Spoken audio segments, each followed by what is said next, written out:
Good morning, everyone. It's my birthday. Yay!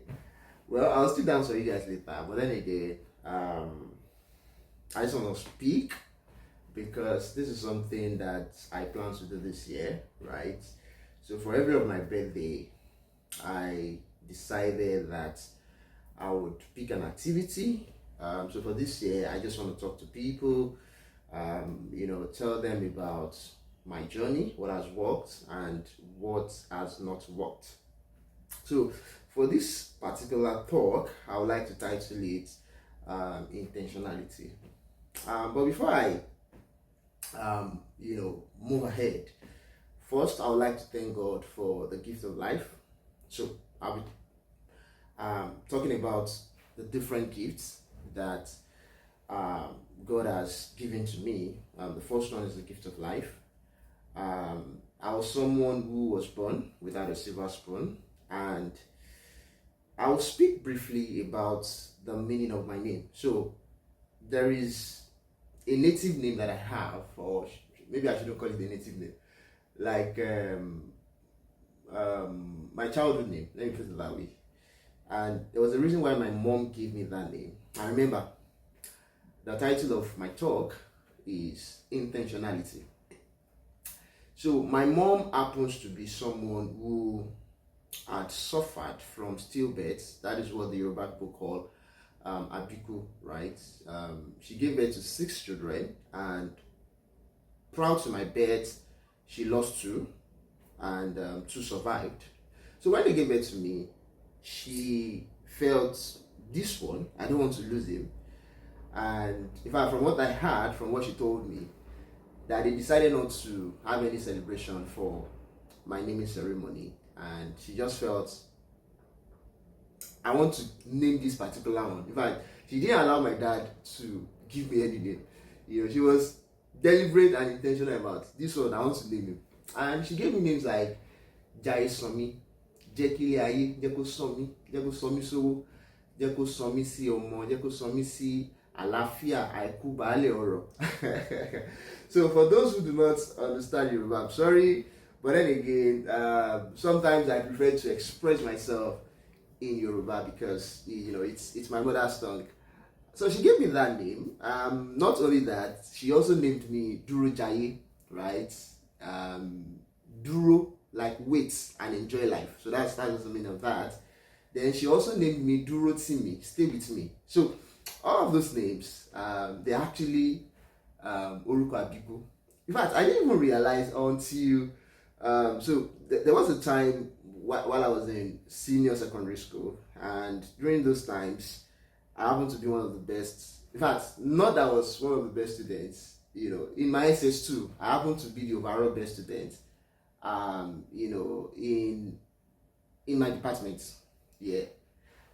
So oftentimes, when there is need to go for competitions, maybe external inter-school competitions, I'm always involved, to represent the school.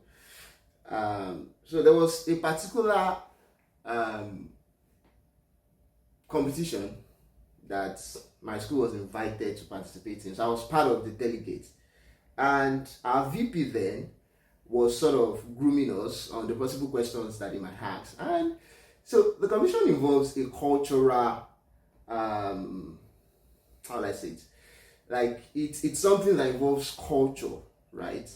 And they were not asking us to name Orukon Abiku, just some random Yoruba knowledge sharing gathering sort of. And he started mentioning my name. And one of my classmates, who is also part of the delegates, just said, Somi, ó ṣe jẹ́ orúkọ ti tiẹ̀ ní gbogbo orúkọ tó ti ń dárúkọ. That day I felt very embarrassed, and when I got home, I had to ask my parents, like, why did you guys even give me this name? Because while I was in school today, we had to mention Orukon Abiku, and it was just my name that was coming up. Duro Jaye, Duro Timi, Jaye Somi. Come on, what's happening? So they explained to me, and but then again, I wasn't too happy with the reason they gave because it felt like they felt I would also leave them, right? And they gave me all those kind of names thinking maybe those names would make me stay. Anyways, me, I'm not Abiku, I'm still here, right? I didn't clock 30 today, as many thoughts I clocked 30 today. No, I'm above that. Yeah, I mean, I clocked 30, like saying, so I'm still here, right? And I'm still healthy, I'm still happy. Yeah, so that is that about the origin of my name. I mean, I'm grateful to God. I'm grateful for my parents. Like I think I've said this at the beginning of this video, that I'm someone who wasn't born with a silver spoon, right? My parents were not wealthy. When I mean my parents were not wealthy, I mean they don't have money. Let me just put it that way. There's nothing to be ashamed about. They are not. I mean, they were not wealthy. They don't even have money. Okay. I've lost my mom. I pray that may the Lord continue to rest her soul. May the Lord continue to give her eternal rest. So when I use where, right? So I mean, don't mind me. I pay attention to my tenses. Yeah, all thanks to Olorunfemi Adebrahams. I mean, I was still talking about him. Those are the people who shaped my upbringing. Yeah. So I was talking about my parents and the gift from my parents. My parents were very intentional about my upbringing. My mom in particular. I grew up in Bariga. I was born in Ilaje, and at some point in 2002 we moved to Lady Luck, and I think sometime in 2013 I moved back to Ilaje to stay with my brother. So I mean, I spent, let me see, about 25 years of my life, or even if not more, in Bariga. So, and for people who know about Bariga, it's actually a ghetto, and it's known for thuggery, it's known for violence, it's known for sort of shenanigans. But then again, here I am. I'm a product of Bariga, and I didn't turn out bad, So a lot of the time, the environment you come out from does not really define who you will be. Okay, so I was just talking about that. I mean, I just wish I had enough time to, to really talk, because I have so much to say, like a whole lot.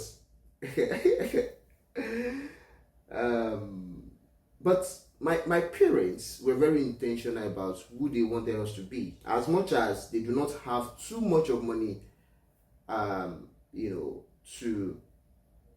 to give us all of the things that we needed, the little that they had, they were intentional about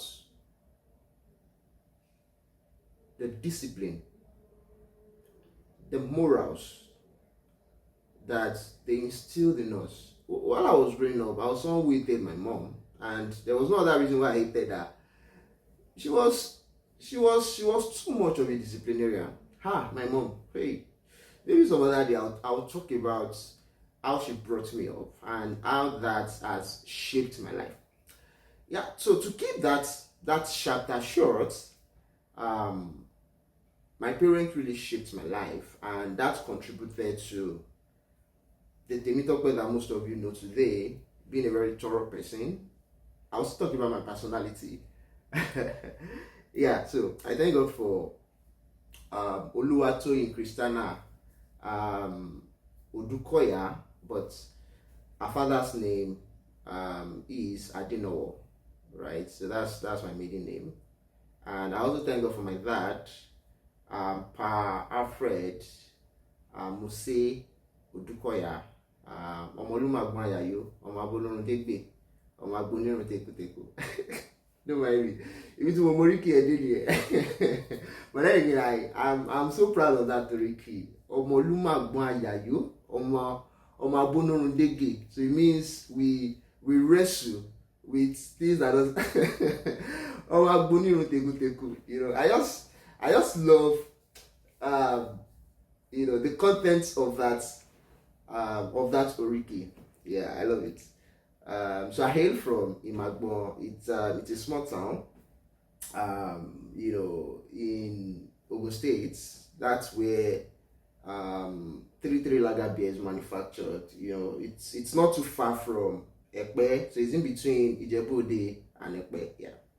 So that's where I hail from. My mom is from Odogbolu, so oftentimes I do claim Odogbolu, and I also do claim, but I'm primarily from Imagbon and Yayo.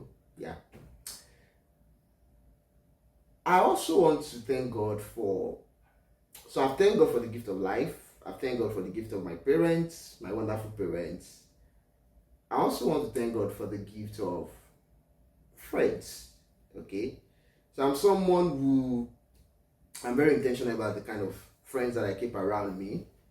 I mean, it's something that remember, intentionality. My mom was very intentional about the kind of friends she wanted me to keep, and that in some way has reflected in how I have selected the kind of people that I wanted around me in the past years, right? I don't just keep any kind of people around me, right? And okay, I don't want to talk about those things because it seems like I'm judging. There are some sort of characters that you never see me doing those things. And if I eventually get to involve myself in those things, people who have known me for many years, like, something has happened. This cannot be the summit that we know, or this cannot be the topper that we know, right? So it's something I've been intentional about. So intentionality and being deliberate. A lot of times I tend to equalize them, right? I've lived a life of intentionality, and that speaks to my personality. I have my core values. The top of my core value is excellence. I don't joke with excellence. For a number of people who have worked with me, whether at TikTok, which is the digital services, sorry, I said digital services, the company, the advertising, marketing and advertising company that I run, we offer digital services. So for those who have worked with me, I don't joke with excellence, right? Whatever that is worth doing is worth doing well. That's what I always would tell my team members. And for the corporate organizations that I've worked, and those who have also worked with me there, these are values that they can also speak to. Even if it has to affect timeline, I still pay attention to excellence. Because what's the point of chunking out deliverables and in the end it's all rubbish? Why not take your time? Try as much as possible to stick to the timeline, but then again, ensure that whatever thing you're delivering is top notch. So excellence is at the top of my core value. Diligence is also at the top of my core value. Of course, fear of God. So some of you may want to say that is that really a core value, but it's something I consider as a core value to myself. So it's part of my core value, and I'll still talk about the things that has worked for me. So there's a reason why I added core value. I added fear of God to my core value because these are the things that I live by on a daily basis. And what's the point of living your life if you do not have the fear of God? So those are my core values. I still have some other ones, but those are the ones that I want to talk about for now. Another thing I want to be appreciative of is the gift of family. I have a wonderful family. I have a wonderful brother. I have a wonderful sister. We're just three. Remember I told you my mom gave birth to 6, and three of us remained. The three of them, yeah. Okay, so I have a wonderful family. I have a wonderful niece, Alemo Motorayo. She took so many things after me. And sometimes I just look at her, I just laugh. She does some things sometimes, and I see myself through her, and I'll just laugh that okay, I've done this in the past too, so I'll just pardon her for those things. Yeah, let me briefly talk about the things that worked for me right? And I would also touch points on things that didn't work for me. One of the key things that I would say has worked for me in the past is, like I said, I've been very intentional about my life. I've been very intentional about keeping to my core value, which is excellence. So some people still give jobs to me today because they know I don't job with excellence, right? Yeah. So I'm very intentional about my life, about my choice of friends, about the places that I go to, about the things that I say. So there used to be a time that I was very, very, very harsh with the way I say things, the way I feel. If you offend me or you do something very bad to me, the way I would talk to you, I was very harsh. But over the course of years, I've learned that I needed to be very intentional about how I talk to people. So a lot of the time these days when I write a lot, right? Um, I'm a creative writer, but it's something I don't push out there professionally. But then I can write. If it's about writing, people who know me, they'll tell you, Akilode. So I write epistles, right? Um, so a lot of the time when I'm hungry and I need to express myself, rather than talking, I choose to put all of my anger, all of my dissatisfaction into writing. Okay, and when I do that, it turns out to be very lengthy. So over the course of years, I've learned that what you say to people, on your bama sọ pé ẹyin lóhùn tó bá ti jábọ́ báyìí kò ṣe kó mọ́, right? So I've learned that you need to be very picky, with what you say to people, right? Because in 2018, I attended a training on emotional intelligence, and that has really shaped how I relate with people. Okay. Another thing that has worked for me is my intentionality about my connections.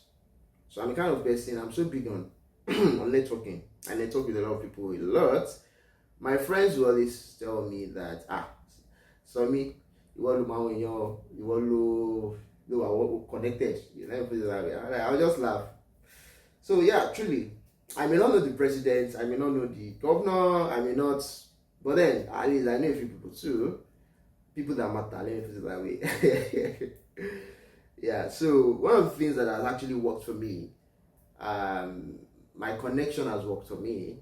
I've entered some places that literally my peers might have not had access to, right? So I don't joke with my connections. My Google contact, I don't joke with it. It gets me angry when I hear people say they lost their contacts. I'm like, are you kidding me? In this 21st century, like when there is Google contacts, so contact of people that I've met for the past 15 years, I still have it on my phone. If I get a new phone today, all I just have to do is to plug, my Google account to it, and I have all of my contacts restored, right, and synced to my new device. I didn't mention, while I was growing up, I happened to be very techy. Yes, at that point, my mom would always be like, kí ló máa ń tẹ̀ lórí fóònù yìí gan-an, because during the day at night I always be pressing phone. There always be something that I want to learn online. So that curiosity, right, propelled me into expanding my horizon in terms of knowledge. So sometimes when I talk, some people will be like, how come you know so much, right? So this is something I've been very intentional about. I've been able to expand my knowledge base for the past, let me see, far back when I was in secondary school, maybe SS1 or SS2, when I had my first phone, which was provided to me by KB. He's late now, of blessed memory. Those were part of the people who has shaped my life. I can never forget him. Then I was considered as his apprentice, but the house where we were staying at that time, he was the son of our landlord. So not only him, Malik also, I mean, and J-Boy and some other people, they took me as their younger brother, and I would say they groomed me. So many things that I know today, I learned that from them. So KB in particular was very artistic. So when he's doing his paintings, his drawings, I always be with him. Then there's this one other thing that we do. We cut letters, and there's a very beautiful way he does it for birthday cards and stuff like. So I always be with him, and so I would say, my creative journey was shaped from that point. I'm talking about 2023, 2024, 2025. I was still in primary school. So I was learning all of those times. You learn by observation, okay? I was learning. And KB happens to be someone who, he knows how to mentor, right? I miss him, sincerely. I miss him. If he was still alive today, I'm sure he would be very, very proud of who I have become. Okay. Continue to rest in peace, KB. Yeah, I mean, sincerely, I have so many things to talk about, right? But I'm actually expecting my 4K digital video camera. So probably when I get it, I have so much to share about life, so much to say to people, to inspire people. But then again, maybe today is not the day that I'll talk about those things. I mean, I'm just saying them as they are coming. So this thing I'm saying is unscripted. I'm just saying it as it's coming. So I'm still on the things that have worked for me. The connections that I've built over the past years has worked for me. That's worked for me real time, big time. Another thing that has also worked for me is, I should have talked about that first, is the fact that while I was growing up, I love the things of God, right? Up to today, some people will still tell me, you're always giving pastor vibe. Even your dressing, your look. I was like, okay. Yeah. So while I was growing up, I would say I had most of my childhood Christian experience at RCCG Miracle Church in Bariga. And in that church, it was as if they were grooming me to become a pastor. Because they always give me opportunity. I had the opportunity. I've ministered on the pulpit on several occasions. I've represented the church in a competition they call Pastor of the Year, where different churches, they will nominate, teenagers, and they will give us, I think they gave us 1 minute or 2 minutes. Give you a topic, you preach, and yeah. So those are the things that I've done. There used to be a time saying that I do aspire to be a general overseer. Like, it's something I aspire. But then I don't want to be a pastor again. No. I don't want to be a pastor.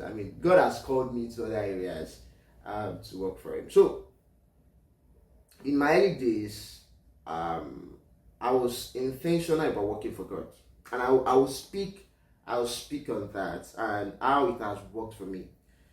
So there are some conversations I've had with God. So recently now, people who knew me, let's say 2 years ago, 3 years ago, so they may not see me as that church going or Kiriyo kind of person. Yeah.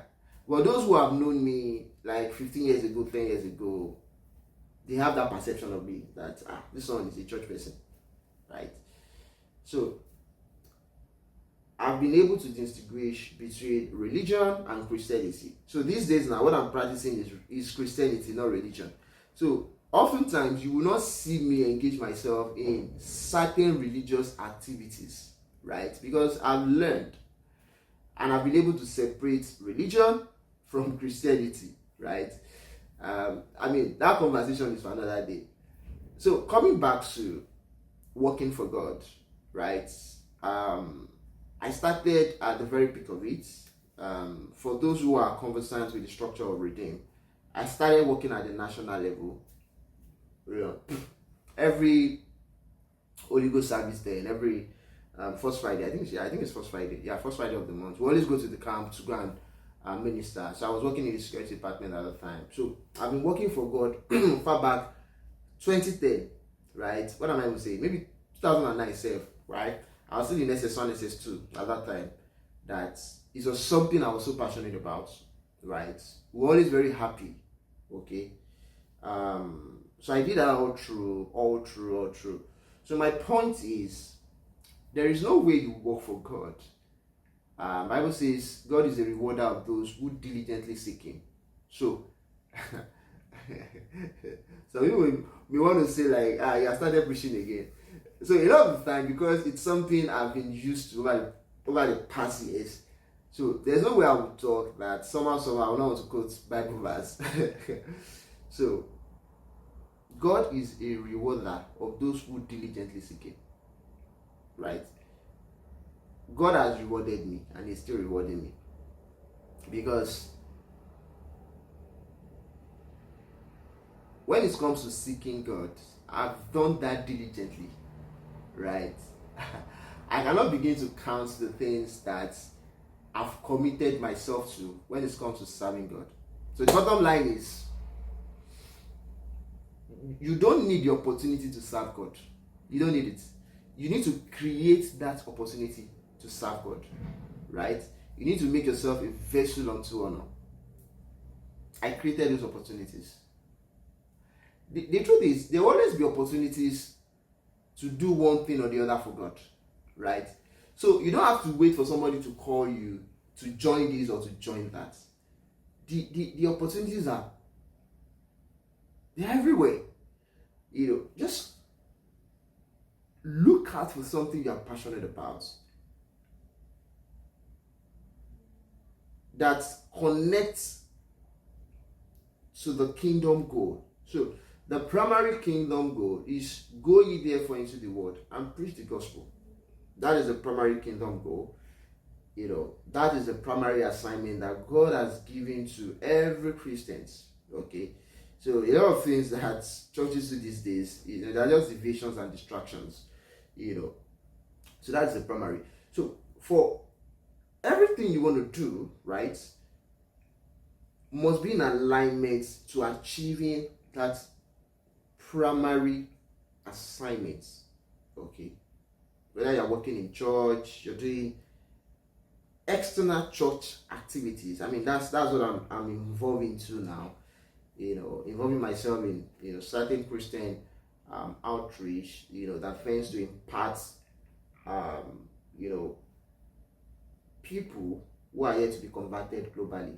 I mean, that's what I'm focused on now. So oftentimes you will not see me engage in church activities per se. So my focus is on the bigger picture. I think I've said a lot already. I don't even know how many minutes I've recorded now. Yeah, so I've talked about being intentional about your life, being intentional about the friends you keep, being intentional about the things that you say to people, being intentional about the way you serve God. That is very important, right? Very, very important. And lastly, I also want to talk about being intentional about the relationship that you keep. So I'm talking about your choice of partner. It's very, very important. The fastest way to go insane is to get yourself involved with someone who is not meant for you. Let me just put it that way. When you get yourself involved with someone who is not meant for you, then you are cut out for emotional torments. Now, let me really talk about the things that did not work for me. So, a few things that did not work for me was, one of my weaknesses is I'm too kind. So a lot of people have leverage on that and they tend to abuse it. So I've learned that as much as you want to show kindness, you have to be smart about how you show kindness to people. you have to set boundaries. Okay. Bible speaks a lot about wisdom, right? And a lot of people struggle to, find that differentiating point between when they need to be wise and when they need to be so spiritual. Yes. So, those are one of the issues I always do have with all these religious people. They don't always know when to differentiate between when to be so spiritual and sometimes when you just have to apply wisdom. Bible says the word of God is profitable to teach, to direct. So all of those wisdoms are already there in the Bible. Just apply them. That's a conversation for another day. So be intentional about the relationship you keep, romantic relationship that you keep. I would like to end this video by appreciating a few people, or maybe I should not mention names, because a lot of people had actually impacted my life, and when I start mentioning names now, I would get to offend some people because I might forget mentioning some names. So I think it's better I